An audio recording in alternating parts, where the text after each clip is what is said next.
ونعوذ بالله من شرور أنفسنا ومن سيئات أعمالنا من يهده الله فلا مضل له ومن يضلله فلا هادي له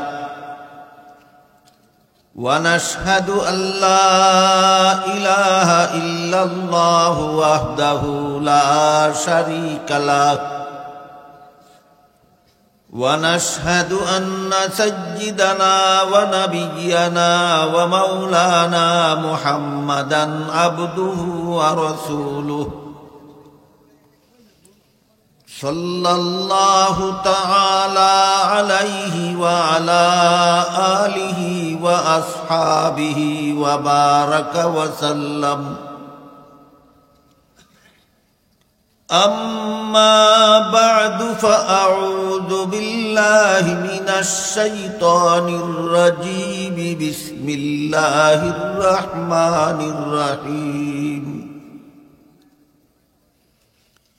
يرفع الله الذين آمنوا والذين أوتوا العلم درجات وقال رسول الله صلى الله عليه وسلم كن عالما أو متعلما أو مستمعا أو محبا ولا تكن خامسا فتهلك أو كما قال عليه الصلاة والسلام हजरत उलमाए किराम मुहतरम हाजिरीन एलाकार सर्वस्तरेर मुसलमान भाइयेरा आमार आशपाशेर बाड़ीघरेर पर्दार आड़ाले बसा आमार मा ओ बोनेरा आमी आशा करी आपनारा जानेन जे आजकेर एई मुबारक सभार आयोजन আপনাদের এই প্রতিষ্ঠিত নবীর ঘর একটা মাদ্রাসার পক্ষ থেকে করা হয়েছে। প্রথমেই আমরা দুইটা কথা মনে রাখি, একটা হলো মসজিদ আল্লাহর ঘর আর একটা হলো মাদ্রাসা নবীর ঘর। দুই কথার দুইটা ব্যাখ্যা আছে। মসজিদ আল্লাহর ঘর কথার ব্যাখ্যা হইল মসজিদ আল্লাহর ইবাদতের ঘর। আল্লাহর ঘর মানে আল্লাহর ইবাদতের ঘর। আর মাদ্রাসা নবীর ঘর কথার ব্যাখ্যা হইল নবীর দিন শিক্ষা করার ঘর। মসজিদে গিয়ে যে ইবাদত করবেন, ইবাদত শিখার জায়গা মাদ্রাসা। মসজিদ হইল ইবাদত করার জায়গা আর মাদ্রাসা হইল ইবাদত শিখার জায়গা। এই কারণে মসজিদকে আল্লাহর ঘর আর মাদ্রাসাকে নবীর ঘর বলা হয়। আমরা নবীর ঘর মাদ্রাসার উদ্যোগে আয়োজিত এই মুবারক সভার মধ্যে আমরা আজকে যোগদান করেছি। আল্লাহ যাদের কপালে ভালো লেখেন, নসিবে যাদের আল্লাহ ভালো লেখেন, তাদের আল্লাহ তৌফিক দান করেন এমন মুবারক সভার মধ্যে উপস্থিত হওয়া। এক হাদিসে উল্লেখ আছে, রাসূল করিম সাল্লাল্লাহু আলাইহি ওয়াসাল্লাম বলেন, কোন মানুষ যদি আল্লাহর জমিনের কোথাও একত্র হইয়া বসে, এমন একটা সমাবেশে বসে যে সমাবেশে আল্লাহর কোরআন পড়া হয় এবং কোরআন পড়ে কোরআন বুঝাইয়া দেওয়া হয়, তাহলে কি হবে আমি পরে বলি, আপনারা বলেন আপনাদের এই সমাবেশটা এমন কিনা। এমন একটা সমাবেশে বসে যে সমাবেশে কোরআন ফুইরে বুঝাইয়া দেওয়া হয়, রাসূল বলেন এমন সমাবেশের চতুর্দিক থেকে আল্লাহর রহমতের ফিরিস্তারা ঘেরাও করে থাকে। ইল্লা হাফাতহুমুল মালাইকা, এমন কোরআন বুঝার সভায় যারা বসে, রাসূল বলেন তাদের উপর আল্লাহ এত বেশি রহমত নাজিল করেন আল্লাহর রহমতে তাদের মাথার উপর ছাউনি ফিরে যায়। ওয়া নাযালাত আলাইহিমুস সাকিনা, তাদের অন্তরে আল্লাহর পক্ষ থেকে সান্ত্বনা নাজিল হয়। ওয়া যাকারাহুমুল্লাহু ফী মান ইনদা, এই সবার মানুষের ব্যাপারে আল্লাহ তার দরবারের ফেরেশতাদের সাথে আলোচনা করেন। আল্লাহর রাসূল বলেন, কি আলোচনা করেন? রাসূল বলেন, আল্লাহ তার দরবারের ফেরেশতাদেরকে বলেন, ও ফেরেশতারা, আমি যখন আদম সৃষ্টি করব বলেছিলাম, তখন তোমরা বলেছিলে এরা দাঙ্গা হাঙ্গামা ফিতনা ফাসাদ খুন খারাপি করবে।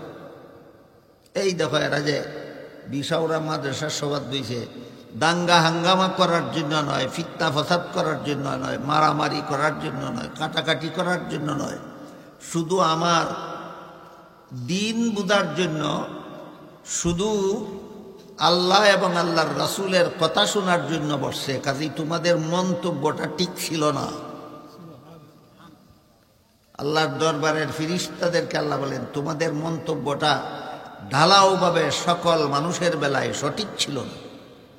কাজেই যে সমস্ত মানুষ কুরআন বুঝার সবাই বসে প্রমাণ করলো যে এরা দাঙ্গার জন্য আসে না, মারামারির জন্য আসে না, কাটাকাটি করার জন্য আসে না, এরা আল্লাহর দ্বীন শিখার জন্য, কোরআন হাদিস শোনার জন্য, বুঝার জন্য আসে। ফেরেশতারা তোমরা সাক্ষী থাকো, আমি এদের জীবনের সমস্ত গুনাহ মাফ করে দিলাম। বলেন তো আপনাদের সবাটার দাম আছে নি আল্লাহর কাছে?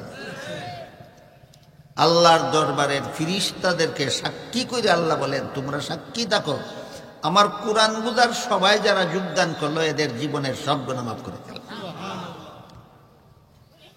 কিন্তু আমাদের সমাজে বেশ কিছু মানুষ তাকে অতি চালাক, চালাক হওয়া বালা, ব্যাক কল হওয়া বালা না, কিন্তু কিছু মানুষ তাকে অতি চালাক। অতি চালাক কারা? যারা কয় তাহলে তো ঠিকই আছে, এই বছর বিশাউরা মাদ্রাসার সবাদ গিয়া অতীত জীবনের সব গুনাহ মাফ করাইছি, আগামীকাল থেকে সুদ ঘুষ খাইমু, মদ গাঞ্জা খাইমু, চুরি ডাকাতি করবো, আগামী বছর আবার বিশাউরা মাদ্রাসার সবাদ গিয়া বইমু, সব মাফ হয়ে যাইব গা। এরা কয় অতি চালাক। কেমন চালাক? চালাক হওয়া ভালো, অতি চালাক ভালো। অতি চালাকরার লাগে আরো কিছু কথা বুঝাইয়া কম লাগে আমার। মানুষের গুনাহ দুই রকম, এক রকম গুনার নাম কবিরা গুনাহ, আর এক রকম গুনার নাম সগীরা গুনাহ। কবিরা গুনাহ ওই সমস্ত গুনারে কয় যে সমস্ত গুনার কারণে দুনিয়াতে আখেরাতে শাস্তির ব্যবস্থা আছে। যেমন কেউ যদি 5 বেলার ফরজ নামাজ না পড়ে তাহলে জাহান্নামের শাস্তি ভোগ করতে হবে। যে গুনার কারণে শাস্তির ব্যবস্থা রাখা হয়েছে এমন গুনার নাম কবিরা গুনাহ। আর যে গুনার কারণে কুরআন হাদিসে কোনো শাস্তির কথা উল্লেখ নাই, বরং কোনো না কোনো নেক আমলের উসিলায় আল্লাহ মাফ করে দিবেন বলা হয়েছে, এইগুলির নাম সগীরা গুনাহ। যে গুনার কারণে শাস্তির উল্লেখ আছে এই গুনার নাম, আর যে গুনার শাস্তি উল্লেখ নাই, কোনো নেক আমলের উসিলায় আল্লাহ মাফ করে দিবেন বলছেন, এই গুনাহগুলির নাম সগীরা। দুই প্রকার গুনাহ বুঝে থাকলে আবার বলেন, আপনারা যে আসলেন, বসলেন, কোরআন বুঝার সবাই যোগদান করলেন, এই নেক আমলের উসিলায় আপনার অতীত জীবনের, এখন বলেন কোন গুনাহ মাফ করে দিবেন? সগীরা গুনাহ মাফ করে। কবিরা গুনাহ মাফের ব্যবস্থা হলো, এখানে বসে যদি আলেমদের মুখে আপনি শুনেন যে কবিরা গুনাহ করলে জাহান্নামের শাস্তি ভোগ করতে হবে, খুব আমি কিভাবে জাহান্নামের শাস্তি ভোগ করবো, কাজে আমার তো এই ক্ষমতা নাই, জাহান্নামের শাস্তির ভয়ে যদি আপনি শেষ দুয়ার মধ্যে শরীক হইয়া মনে মনে আল্লাহকে বলেন, আল্লাহ তওবা করলাম, জীবনে আর কবিরা গুনাহ করব না, যেভাবে নিয়ম আছে নিয়ম মতো তওবা করলে শরীক হওয়ার সাথে সাথে অতীত জীবনের সব সগীরা গুনাহ মাফ ছিল, আর শেষ দুয়ার মধ্যে আল্লাহর কাছে ঠিক মতে তওবা করতে পারলে সমস্ত কবিরা গুনাহ মাফ। এই সবাই যোগদান করা মাত্রই অতীত জীবনের সমস্ত সগীরা গুনাহ মাফ। আপনি কিছু বলেন আর না বলেন, পৌঁছা মাত্রই সব মাফ। আর শেষ দোয়ার মধ্যে যদি তওবাটা করতে পারেন তাহলে এই দোয়ার তওবার কারণে অতীত জীবনের সমস্ত কবিরা গুনাহ মাফ। বুঝে থাকলে বলেন তো আপনাদের সবাটার দাম কত? তওবার একটা ঘটনা আপনাদেরকে শোনাই। হযরত মুসা আলাইহিস সালামের জমানায় বৃষ্টির অভাব দেখা দিল, মানুষের ফসল নষ্ট হওয়ার সময়। মানুষের নবীর কাছে কইল যে আপনি আল্লাহর কাছে দোয়া করে দিন, আমরা আল্লাহ বৃষ্টি দিয়া ফসল রক্ষা করব। নবী বললেন, মানুষ অনেক সময় মানুষের গুনার কারণে রহমতের বৃষ্টি বন্ধ হইয়া ফসল নষ্ট হয়। তোমরা আমার কাছে আসো, আল্লাহর কাছে তওবা করো, আর জীবনে গুনাহ করবা না, ওয়াদা করো, আমি আল্লাহর কাছে দোয়া করব। উম্মত আসলো নবীর কাছে। নবী দোয়া শুরু করলেন, হে আল্লাহ, আমাদের গুনার কারণে আপনি রহমতের বৃষ্টি নষ্ট করছেন, বন্ধ করছেন, দয়া করে আমরা তওবা করতেছি সকলে, আর জীবনে কোনোদিন গুনাহ করব না, দয়া করে আমাদেরকে মাফ করে দেন এবং রহমতের বৃষ্টি দিয়ে আমাদের ফসল রক্ষা করেন। দেখি নবী নিজের গুনার লাগি তওবা করলেন না উম্মতের গুনার লাগে? এইটা যেন আমরা মনে রাখি। আহলে সুন্নাত ওয়াল জামাতের আকীদা মতে কোনো নবী জীবনে কোনোদিন গুনাহ করেন না। আমরা এটার সাথে আহলে সুন্নাত ওয়াল জামাত যে একটা কথা ব্যবহার হয়, কোন কথা মানলে আহলে সুন্নাত ওয়াল জামাত আর কোন কথা না মানলে আহলে সুন্নাত ওয়াল জামাত, এই আলোচনা হয় না বললেও চলে। আহলে সুন্নাত ওয়াল জামাতের অন্তর্ভুক্ত হইতে হইলে যেসব কথা মানতে হবে, এর মধ্যে একটা হইল সমস্ত নবীগণকে আজীবন বেগুনাহ মানতে হবে। সমস্ত নবীগণকে আজীবন বেগুনাহ মানতে। কাজী মুসা নবী যে আল্লাহর কাছে গুনাহ মাফ চাইলেন, নিজের নবীর নিজের গুনাহ না উম্মতের গুনাহ? উম্মতের। আল্লাহ দোয়ার মধ্যেই নবীর কাছে ওহী পাঠাইলেন যে আপনার সাথে আত মিলাইয়া যারা যারা আমিন কইতাছে, এদের মধ্যে একটা লোকের এখনো নিয়ত আছে আরো গুনাহ করত, এর কারণে আমি দোয়া কবুল করি। যে ভবিষ্যতে আরো কবিরা গুনাহ করার ইচ্ছা রাখে, তার তওবা কবুল হয় না। মুসা আলাইহিস সালাম দোয়া বন্ধ করে কইলেন, তোমরা মনে মনে তো জানো কার মনে মনে ইচ্ছা আছে ভবিষ্যতে আরো গুনাহ করার, তুমি এখান থেকে উঠতে যাও, নইলে দোয়া কবুল হবে না। এই লোকে পড়লো এখন মহা টেনশনে, আমি যদি এখন উঠতে যাই তো সারা দেশের মানুষে চিনবো আমার গুনার কারণে রহমতের বৃষ্টি বন্ধ আছে, আমি জীবনের লাগি সমাজে কলঙ্কি হইয়া যাব। কাজেই হে মনে মনে আল্লাহ রে কয়, আল্লাহ আমার কলঙ্কিটা বানাইয়া না, আল্লাহ তুমি জানো আর আমি জানি, কথা দিলাম আর জীবনে কবিরা গুনাহ। ঘটনা নবীরে না জানাই এই আল্লাহ সাথে সাথে বৃষ্টি দেওয়া শুরু করে দিলেন। নবী আল্লাহকে জিজ্ঞাসা করলেন, আপনি বললেন একটা মানুষের মনে মনে আছে আরো গুনাহ করতো, হে থাকলে বৃষ্টি হইতো না, কেমনে বৃষ্টি হইলো? কেউ তো উঠতে গেল না। আল্লাহ বলেন, যেই পাপিষ্টের কারণে রহমতের বৃষ্টি বন্ধ আছিল, হের কারণে তাড়াতাড়ি দিছি। নবী জিজ্ঞেস করেন, হ্যাঁ কি করছে? বলে, হে আমার সাথে কন্ট্যাক্ট করছে, আর জীবনে কবিরা গুনাহ করতো না, আমি মাফ করে দিছি। এখন বুঝলেন কবিরা গুনাহ কেমনে মাফ হয়? আপনারা যদি শেষ দোয়ার মধ্যে হাত তুললে আমারে কম লাগতো না, আল্লাহ যদি আল্লাহ ওয়াদা করলাম আর জীবনে মিথ্যা কথা বলবো না, আর জীবনে মিথ্যা মামলা করবো না, আর জীবনে মিথ্যা সাক্ষী দিব না, আর জীবনে চুরি করবো না, ডাকাতি করবো না, আর জীবনে অপরের সম্পদ অন্যায়ভাবে খাইব না, আর জীবনে কাউকে অন্যায়ভাবে কষ্ট দিব না, আর জীবনে সুদ খাইব না, ঘুষ খাইব না, মদ খাইব না, গাঞ্জা খাইব না, দোয়া শেষ করার আগে আগেই আল্লাহ ওই লোকটার মতো মাফ করে দিবেন। এখন বলেন সবার বড় দুইটা উপকার। এক নম্বর, যোগদান করা মাত্র অতীত জীবনের সমস্ত সগীরা গুনাহ মাফ। দুই নম্বর, দোয়ার মধ্যে যদি সকল গুনাহ থেকে ঠিক মতো তওবা করা যায়, তাহলে অতীত জীবনের সমস্ত কবিরা গুনাহ মাফ। কমপক্ষে আমরা এই দুইটা উপকারিতার কথা মনে রাখি, যে এইরকম একটা ইসলামী সভার মধ্যে গেলে শুরুতেই একটা উপকার, শেষ পর্যন্ত আরেকটা উপকার। যেহেতু আজকের এই সভাটা একটা মাদ্রাসার পক্ষ থেকে আয়োজন করা হয়েছে, এই জন্য আমি আরো একটা জরুরি কথা আপনাদেরকে বলা দরকার মনে করি। সেটা হলো মাদ্রাসাগুলির পক্ষ থেকে এই সভাগুলি কেন করা হয়। আপনাদের সকলের জানা থাকলে ভালো, বর্তমান বাংলাদেশে 40,000 কওমি মাদ্রাসা আছে। বলেন তো কত হাজার? 40,000। বর্তমান বাংলাদেশে 40,000 কওমি মাদ্রাসা আছে। প্রত্যেকটা মাদ্রাসার পক্ষ থেকে বৎসরে কমপক্ষে একটা সভা হয়। তাহলে 40,000 কওমি মাদ্রাসার পক্ষ থেকে এই বৎসরে বাংলাদেশে 40,000 ইসলামী সভা হয়। এই সভাগুলি কওমি মাদ্রাসার পক্ষ থেকে কেন করা হয় এটা আমি মনে করি এখানেই বুঝিয়ে দেওয়া দরকার, যেহেতু আমরা একটা মাদ্রাসার সভার মধ্যে আছি। এই প্রশ্নের জবাবটা যে হাদিসে পরিষ্কারভাবে পাওয়া যায় ওই হাদিসটা আমি আপনাদের সামনে তিলাওয়াত করছি। হাদিস শরীফে রাসূল করিম সাল্লাল্লাহু আলাইহি ওয়াসাল্লাম বলেন, কুন আলিমান আও মুতাআল্লিমান আও মুস্তামিআন আও মুহিব্বান ওয়ালা তাকুন খামিসান ফাতাহলি আও কামা ক্বালা আলাইহিস সালাতু ওয়াসসালাম। রাসূল বলেন, আমার উম্মতের জন্য জাহান্নাম থেকে বাঁচার সর্বমোট 4টা পথ আছে, এছাড়া 5 নম্বর কোনো পথ নেই। আমার উম্মতের জন্য জাহান্নাম থেকে বাঁচার সর্বমোট 4টা পথ আছে, 5 নম্বর কোনো পথ নাই। 1 নম্বর পথ হইল, আল্লাহ রাসূল বলেন, তুমি আলেম হও যদি জাহান্নাম থেকে বাঁচতে চাও। আলেম হওয়ার সুযোগ যাদের হইল না তাদেরকে রাসূল বলেন, তুমি আলেমের ছাত্র হও, এটা তোমার জন্য জাহান্নাম থেকে বাঁচার 2 নম্বর পথ। নবী তার উম্মতের জন্য জাহান্নাম থেকে বাঁচার 1 নম্বর পথ দেখাইলেন, নিজে আলিম হওয়া।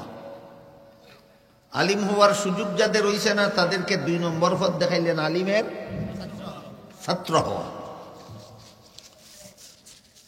আমরার সমাজের বিশেষ করে এই 40,000 কওমি মাদ্রাসায় যারা পড়ান এরা তো আলিম, এরা জাহান্নাম থেকে বাঁচার 1 নম্বর পথে আছে। আর 40,000 কওমি মাদ্রাসায় যারা পড়ে এরা তো আলিমের ছাত্র, এরা আছে কত নম্বর পথে? এরা আছে জাহান্নাম থেকে বাঁচার 2 নম্বর পথে। এই যারা পড়ান আর যারা পড়ে এই 2 দলে মিলাইয়া শতকরা 2 জন হইব কিনা সন্দেহ। বাকি শতকরা 98 জন মুসলমান বাংলাদেশের না আলিম না আলিমের ছাত্র।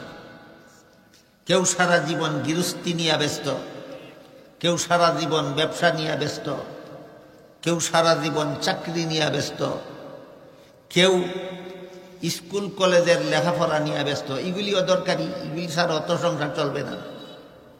গৃহস্থী ছাড়া সংসার চলবে না, ব্যবসা ছাড়া সংসার চলবে না, চাকরি ছাড়া সংসার চলবে না, স্কুল কলেজের লেখাপড়া ছাড়া সংসার কেমনে চলবো? মেডিকেল কলেজে যদি কেউই না পড়ে তা তো ডাক্তার একজনও হইতো না, 1000 রোগীর চিকিৎসা কাটা করবো। আমার কথা বুঝে থাকলে বলেন, মেডিকেল কলেজে ভরাও একদল মুসলমানের দরকার নেই? দরকার। গৃহস্থীও দরকার, ব্যবসাও দরকার, চাকরিও দরকার, স্কুল কলেজের লেখাপড়াও দরকার। এই দরকারের কারণে যে আলিমও হইতে পারলো না, আলিমের ছাত্রও হইতে পারলো না, এই লোকটা কিভাবে জাহান্নাম থেকে বাঁচবে? এদের ব্যাপারে রাসূল বলেন, আও মুস্তামিআন, তুমি যদি আলিমও না হইয়া থাকো, আলিমের ছাত্রও না হইয়া থাকো, তাহলে জীবনের সকল কাজ আলিমের কথা মনোযোগে শুনো, আর জীবনের সকল কাজ আলিমের কথা মতো করো। এটা তোমার জন্য জাহান্নাম থেকে বাঁচার 3 নম্বর পথ। জীবনভর গৃহস্থী করো, জীবনযাপন করো আলিমের কথা মতো। জীবনভর ব্যবসা করো, জীবনযাপন করো আলিমের কথা মতো। জীবনভর চাকরি করো, জীবনযাপন করো আলিমের কথা মতো। ইচ্ছা মতো স্কুল কলেজ ভার্সিটিতে লেখাপড়া করো, জীবনযাপন করো আলিমের কথা মতো। তাইলে তুমি স্কুলে ফিরেও জাহান্নাম থেকে বাঁচবে, কলেজে ফিরেও জাহান্নাম থেকে বাঁচবে, ব্যবসা করেও জাহান্নাম থেকে বাঁচবে, চাকরি করেও জাহান্নাম থেকে বাঁচবে। তোমাদের জন্য জাহান্নাম থেকে বাঁচার 3 নম্বর পথ হইল এটা।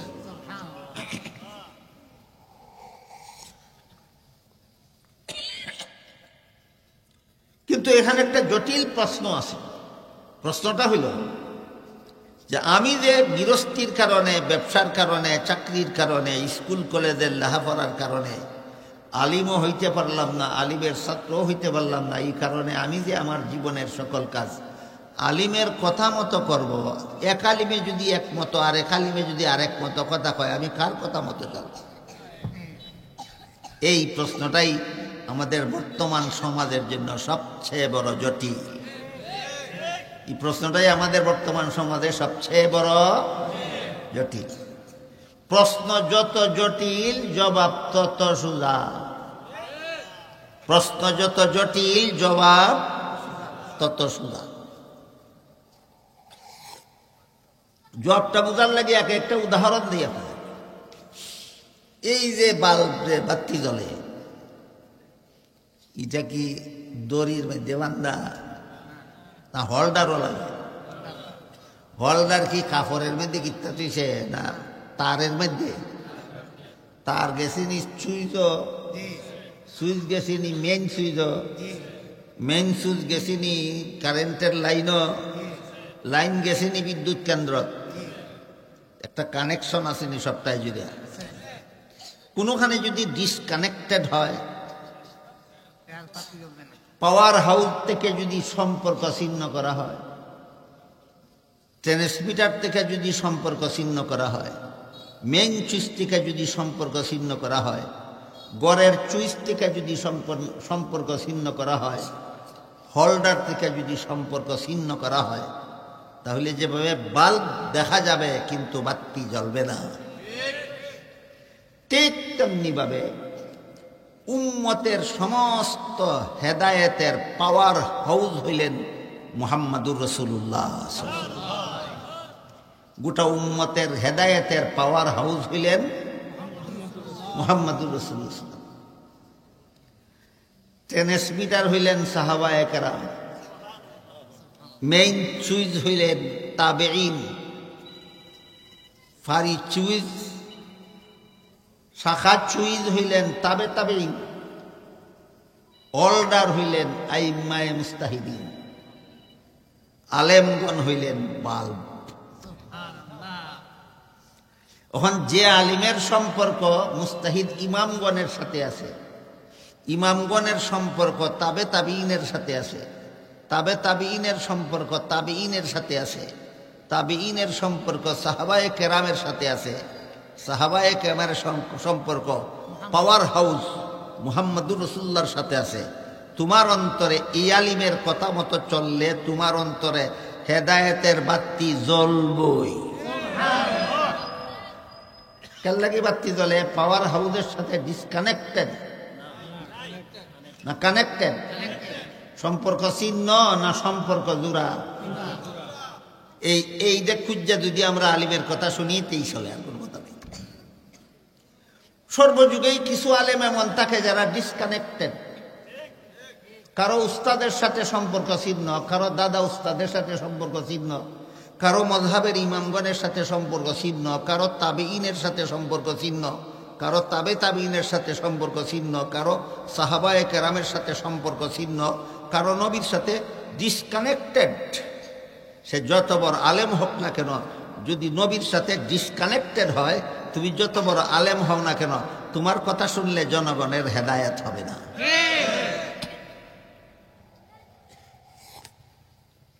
এর একটা সহজ উদাহরণ, মুহাম্মাদুর রাসূলুল্লাহ সাল্লাল্লাহু আলাইহি ওয়াসাল্লাম মুসান্নাফে ইবনে আবি শাইবা নামের এক হাদিসের কিতাব আছে। এখানে উল্লেখ আছে রাসূল করিম সাল্লাল্লাহু আলাইহি ওয়াসাল্লাম রমজান মাসে গভীর রাতে এশার পরে ফজরের আগে বিতির সহ 23 রাকাত নামাজ পড়তেন। কিতাবের নাম মুসান্নাফে ইবনে আবি শাইবা। হাদিসটা হলো আল্লাহর রাসূল রমজান মাসে এশার পরে ফজরের আগে যে নামাজগুলি পড়তেন, এগুলি বিতির সহ 23 রাকাত পড়তেন। এখন এই 23 রাকাত থেকে বিতিরের 3 রাকাত বাদ দিলে 20 রাকাত। তাহলে হাদিসে আসেনি আল্লাহর রাসূল রমজান মাসে রাতে 20 রাকাত নামাজ পড়তেন? এটা কি নামাজ? এক হাদিসে রাসূল করিম সাল্লাল্লাহু আলাইহি ওয়াসাল্লাম বলেন, আলাইকুম বিসুন্নতি ওয়া সুন্নাতিল খুলাফাইর রাশিদিন আল মাহদিয়িন। আমার সুন্নাত পালন করতে তোমরা যেভাবে বাধ্য, আমার খুলাফায়ে রাশিদিনের সুন্নাত পালন করতে তোমরা তেমনি ভাবে বাধ্য। প্রসিদ্ধ খুলাফায়ে রাশিদিন কজন কেউ বলতে পারেন? 4 জন। হযরত আবু বকর সিদ্দিক রাদিয়াল্লাহু আনহু, হযরত উমর ফারুক রাদিয়াল্লাহু আনহু, হযরত উসমান রাদিয়াল্লাহু আনহু, হযরত আলী রাদিয়াল্লাহু আনহু। আপনারা যারা বসা আছেন, আপনাদের মধ্যে কেউ একটা কথা জানেন কিনা বলবেন, জানলে বলবেন জানি, না জানলে বলবেন জানি না। মুহাম্মদুর রাসূলুল্লাহ সাল্লাল্লাহু আলাইহি ওয়াসাল্লাম জুম্মার নামাজের এক আজান চালু কইরা গেছিলেন। রাসূল দুনিয়ার থেকে বিদায় হয়েছিলেন জুম্মার নামাজের এক আজান চালু করিয়া। হযরত উসমান রাদিয়াল্লাহু আনহু জুম্মার নামাজের 2 আজান চালু করছেন। যে আজানটা খুতবার আগে দেওয়া হয় এটা রাসূলের চালু করা আজান। হ্যাঁ, খুতবার আগে যে আজানটা দেওয়া হয় এটা রাসূলের চালু করা আজান। আর মিনারায় যে আজানটা দেওয়া হয় এটা হযরত উসমানের চালু করা আজান। তারাবির নামাজ 20 রাকাত না, এরার সম্পর্ক আসেনি রাসূলের সাথে? যারা কয় 20 রাকাত এরার সম্পর্ক আসেনি, আপনারাই বলেন কোন আলিমের কথা মতো চলবেন? রাসূলের সাথে যাদের কথায় আর কাজের সম্পর্ক আছে, রাসূলের সাথে যাদের কথায় আর কাজে সম্পর্ক আছে। কাজেই রাসূল যে বলছেন তুমি যদি আলেম না হও, আলিমের ছাত্রও না হও, তাহলে আলিমের কথা মতো চলো। কোন আলিমের? যে আলিমের আমলের সম্পর্ক আছে রাসূলের সাথে, যে আলিমের আমলের সম্পর্ক আছে রাসূলের সাথে। সর্বপ্রথম যেই লোকটা বলছিল তারাবির নামাজ 8 রাকাত, শুধু এই কথাই বলছেন, সাথে সাথে কইছে তারাবির নামাজ 20 রাকাত পড়া বিদআত। এই লোকটার নাম মুহাম্মদ হুসাইন বাটালবি, ভারতে তার বাড়ি। এই লোকটার নাম মুহাম্মদ হুসাইন বাটালবি। সর্বপ্রথম 1285 হিজরিতে এই লোকটায় 20 রাকাত তারাবি পড়ারে বিদআত কইছে, আর 8 রাকাত তারাবি পড়ারে সুন্নাত কইছে। এই 1200 বছর পর্যন্ত যারা 20 রাকাত পড়লো এরারও হয়। 1285 হিজরি সনে সর্বপ্রথম যেই ফিতনাবাজে কইছে তারাবি 20 রাকাত পড়া বিদআত, 8 রাকাত পড়া সুন্নাত, এই লোকটার নাম মুহাম্মদ হুসাইন বাটালবি। এর আগে দুনিয়ার কোনো মুসলমান তারাবি 8 রাকাত কইছে না। এর আগে দুনিয়ার কোনো মুসলমান তারাবি 8 রাকাত কইছে না। মান্য নিলাম একটু সময় লাগে, তোর কতই বেটা, তুই 1200 বছর পরে আইয়া কইছস তারাবি 8 রাকাত। তে রাসূলের যে 20 রাকাত পড়া বিদআত, তে রাসূলে কি বিদআত করছিলেন? হযরত উমরে 20 রাকাতের জামাত চালু করলেন, উমরও কি বিদআত করছিলেন? উমরের চালু করা 20 রাকাতের জামাত সাহাবায়ে কেরাম সহিহ কইছিলেন, কেউর কোনো আপত্তি ছিল না, সমস্ত সাহাবায়ে কেরাম বিদআত করছিলেন। এই ডিসকানেক্টেড লোক তো তোর সাহাবায়ে কেরামে বিদআত করছেন, রাসূলে বিদআত করছেন, তাবেঈনে বিদআত করছেন, তাবেঈন বিদআত করছেন, 4 মাযহাবের 4 ইমামে বিদআত করছেন। তুই সুন্নত পাইছত কোথায়? তোর কোন বাপের বাড়ি সুন্নত পাইছস? তাইলে 20 রাকাত পড়া বিদআত কইলে কারে কারে বিদআতি বানানি হয়? একেবারে 1200 বছরের সমস্ত মুসলমানদের বিদআতি বানাই। নবী সুন্নত কি নবী দুনিয়ার থেকে বিদায় হওয়ার 1200 বছর পরে জানিল। এটা হলো আপনাদের জন্য, আলেমদের জন্য আরেকটা জবাব আছে, এটা আপনারা বুঝবেন না। সেটা হলো এই যে মুসান্নাফে ইবনে আবি শাইবার মধ্যে হাদিস আছে আল্লাহ রাসূল তারাবি 20 রাকাত পড়ছেন। এই হাদিসের সনদের মধ্যে বর্ণনাকারীদের মধ্যে কোনো বর্ণনাকারী এমন আছেন যাদের বর্ণনা আমলের জন্য যথেষ্ট নয়। এটা এই হাদিসের পরিভাষায় জয়ীফ কয়।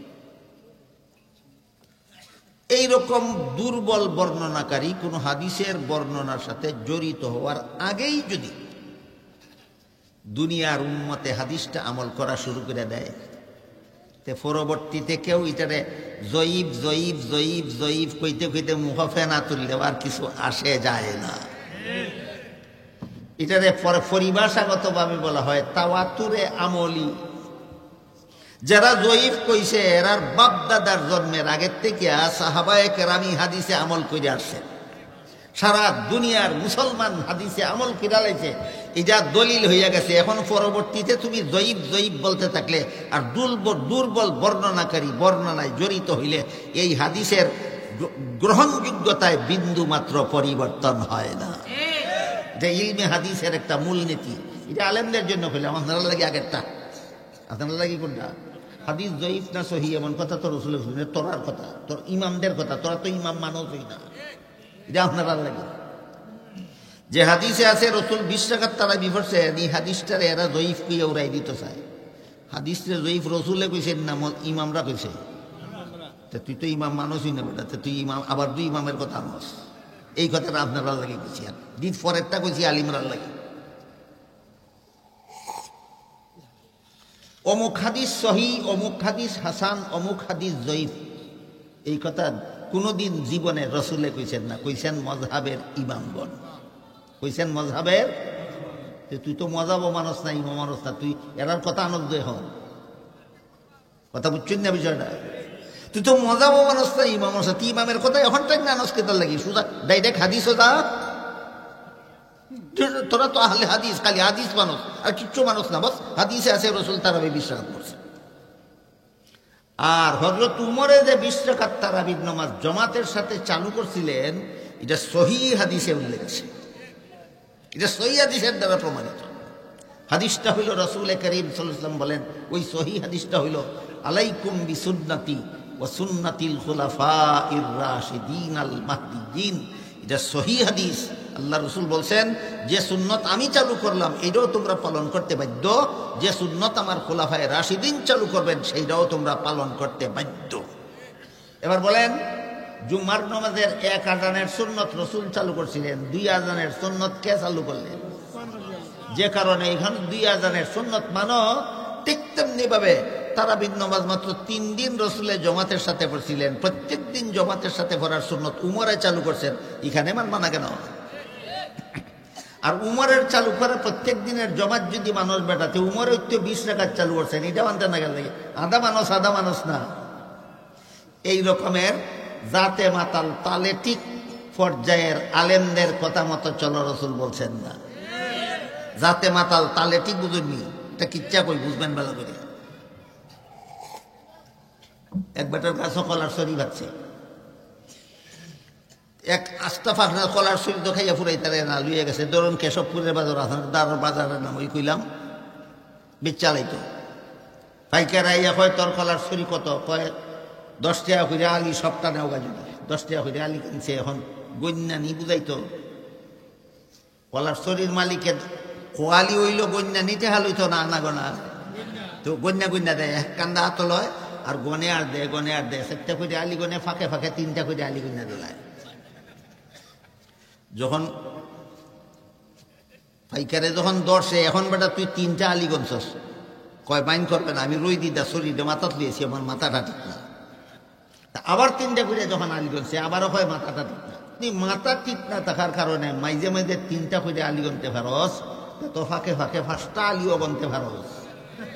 কয় অত খারাপ হয়েছে না, এইটারে কয় জাতে মাতাল তালে ঠিক। এইটারে কয় জাতে মাতাল তালে ঠিক। হে মাথা খারাপ হয়েছে 5টা আলি গনবার লাগি না, খালি 3টা আলি গনবার লাগি। এরাও আহলে হাদিস হয়েছে, কিতা সারা বিন্দু মাছ 20 টাকা ছড়বার লাগি না 8 টাকা ছড়বার লাগি। এইটারে কয় জাতে মাতাল তালে ঠিক। এরা আরেকটা মাতলামির ঘটনা আপনাদের শোনাই। ইয়ামান দেশ বাড়ি ছিল একজন সাহাবীর, নাম ছিল হযরত ওয়াইল রাদিয়াল্লাহু। তিনি বলেন, আমি মুসলমান হওয়ার পরে আল্লাহ রসুল আমাকে সাথে নিয়ে 20 দিন 5 বেলার নামাজ পড়ছেন, আমাকে সাথে নিয়ে, যেন রসুলের নামাজ দেখে দেখে আমি নিজের নামাজটা শিখতে পারি। এই 20 দিনের মধ্যে আল্লাহ রসুল 3টা নামাজে আমিন জুড়ে কইছেন। কটা নামাজে? আমার মতো নৌ মুসলিমকে শিক্ষা দেওয়ার জন্য। কারণ 2-3টা নামাজেও যদি রাসূল আমিন জুড়ে কইতেন না, তাহলে ইমাম সাহেব সূরা ফাতিহা পড়ে সারলে মুক্তাদি যে আমিন পড়তে হয়, এটা আমি শিখতেই পারতাম না। এই জন্য 3টা নামাজে রাসূল আমিন জুড়ে কইছেন, আর বাকি সবগুলি নামাজেই রাসূল আমিন আসতে বলছেন। আসতে বলা সুন্নত হওয়ার কারণে দেখেন, একই হাদিসে রাসূল আমিন জুড়ে কইছেন কথাটাও আছে, আমিন আসতে কইছেন কথাটাও আছে। জুড়ে কইছেন কোন কারণে, কারণটাও উল্লেখ আছে, একজন নৌ মুসলিমকে শিক্ষা দেওয়ার জন্য। আর 3 নামাজ ছাড়া বাকি সবগুলি নামাজেই রাসূল আমিন আসতে বলছেন। এটার কারণও তিনি বলেন যে আসতে বলা সুন্নত হওয়ার কারণে। হাদিস বুঝা থাকলে আপনারা বলেন, 3 নামাজে রাসূল আমিন জুড়ে বলছিলেন সুন্নত হওয়ার কারণে, না আরেকজনের শিখা নিলেন। তিন নামাজ ছাড়া বাকি সবগুলি নামাজেই রাসূল আমিন আসতে বলেছিলেন, শিখাইবার জন্য না সুন্নত হওয়ার কারণে? যদি সত্যই আহলে হাদিস হইয়া থাকো, তুমি মাযহাব মানো না হাদিস মানো, ই হাদিস মানো না কেন? এইটারে কয় জাতে মাতাল তালে ঠিক, এটারে কয় জাতে মাতাল তালে ঠিক। ই হাদিসটা মানুষ থাকে না, এটা তো সহি হাদিস, সহি রসুলে কইছে না, ওই মজাবের ইমামরা কইছে। হাদিস সহি আর জয়ীফ আর হাসান বললেই বুঝবেন এটা রসুলের কথা না, এটা মজাবের ইমামদের কথা। এই কথাটা বলবেন না কোনো। যারা হাদিস মানে কয় মজাব মানে না, এরা যখন কইব হাদিসটা সহি না, তখনই বলবেন হাদিসটা সহি না, রসুলে কইছেন না, মজাবের ইমামে কইছে। বলে মজাবের তুই বলে মজা মানুষ না, তুই দি জাতে মাতাল তালে ঠিক রে। এখন সাফাবাদীটা যেটা করে এটা হইল ঠিক আছে, একজনকে শিখাইবার জন্যই রসুলে তিন নামাজে আমিন জুড়ে কইছেন। রসুলের জুড়ে হওয়াটা কি না যাইজ হইছে? জাইজ হইছে। তা আমরা সুন্নত মতো আসছে না কইয়া জাইজ মতে জুড়ে হইলে অসুবিধা কিনা? এইভাবেও সাফাবাদী করে। আসতে কইলে সুন্নত হইব, জুড়ে কইলে জাইজ তৈব। তা আমরা জাইজ করছি, অসুবিধা কিনা? আমি কই কোনো অসুবিধা নাই। আমিন বলার বেলায় যেমন ভাবে দুই ধরনের হাদিস আছে, জুড়ে বলা জায়েজ, আস্তে বলা সুন্নত। জুড়ে বলা জায়েজ, আস্তে বলা সুন্নত।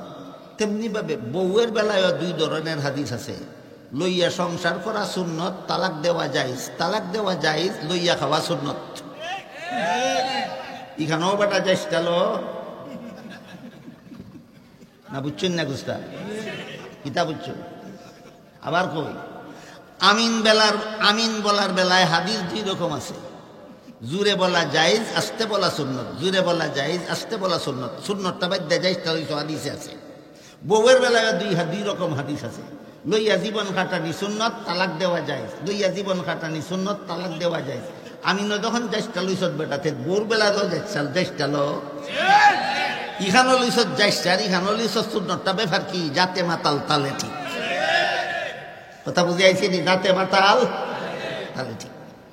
এই রকমের জাতে মাতাল মার্কা আলিমের কথায় চলো, রসুলে বলছেন না।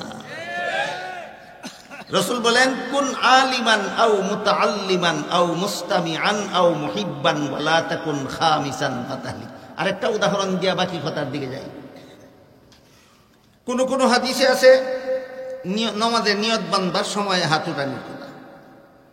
কোন হাদিসে আছে রুকুতে যাওয়ার এবং রুকুত থেকে উঠার সময় হাত উঠানির কথা। কোন হাদিসে আছে সেজদায় যাওয়ার সময়, সেজদার থেকে উঠার সময় হাত উঠানির কথা। বলেন কত বেলায় হাত উঠানির কথা আছে হাদিস? 3 বেলায়। নিয়ত বান্ধার সময়ও, রুকুতে আসা যাওয়ার সময়ও, সেজদাতে আসা যাওয়ার সময়। বুঝলানি? তাহলে নমাজ কত জায়গায় হাত উঠানির কথা হাদিসে আছে? 3 জায়গায়। যারা কয় হাদিস মানি মজাব মানি না, এরা নিয়তের সময় হাত উঠায়, রুকুতে আসা যাওয়ার সময় হাত উঠায়, সেজদায় আসা যাওয়ার সময় হাত উঠায়। আবার তুই জাতে মাতাল তালে ঠিক রে, তোর রুকুর সময় হাদিস মানলে, সেজদার সময় হাদিসটা মানলে না। আবার জাতে মাতাল তালে ঠিক দ্বারা বলছে হাদিসও তো আছে সেজদায়ও যাওয়ার সময়, উঠার সময় হাত উঠার কথা। যে কারণে তোমরা মানছো না রুকুর বেলায়, এই কারণে হানাফি মাযহাবে ওইটা মানে না। তোমরা কোন কারণে সেজদায় আসা যাওয়ার সময় হাত উঠাও না, হাদিসও থাকা সত্ত্বেও? যেই দিন জবাব দিয়া শেষ করবা, আমরাও সেই দিন জবাব দিব রুকুতে আসা যাওয়ার সময় কেন আমরা হাত উঠাই না। ঠিক আছে নি কথা? কাজেই এই ধরনের মাতাল মার্কা আলিমের কথায় জীবনযাপন করার রসুল বলছেন। রসুল বলছেন যে সমস্ত আলিম উস্তাদের কাছে শিখছে, তার উস্তাদের কাছে এটা শিখছে, তার উস্তাদ মজহাবের ইমামগণের কাছে শিখছে, মজহাবের ইমামগণ তাবেঈনের কাছে শিখছে, তাবেঈন সাহাবায়ে কেরামের কাছে শিখছে, সাহাবায়ে কেরাম মুহাম্মদুর রাসূলুল্লাহর কাছে শিখছে। এই কানেকশন, এই বিদ্যুৎ, হেদায়েতের বিদ্যুতের কানেকশন যাদের ঠিক আছে, ওই সমস্ত আলিমদের কথা মতো চলো। তুমি আলিম না হইলেও, আলিমের ছাত্র না হইলেও তুমি জাহান্নাম থেকে বাঁচবে।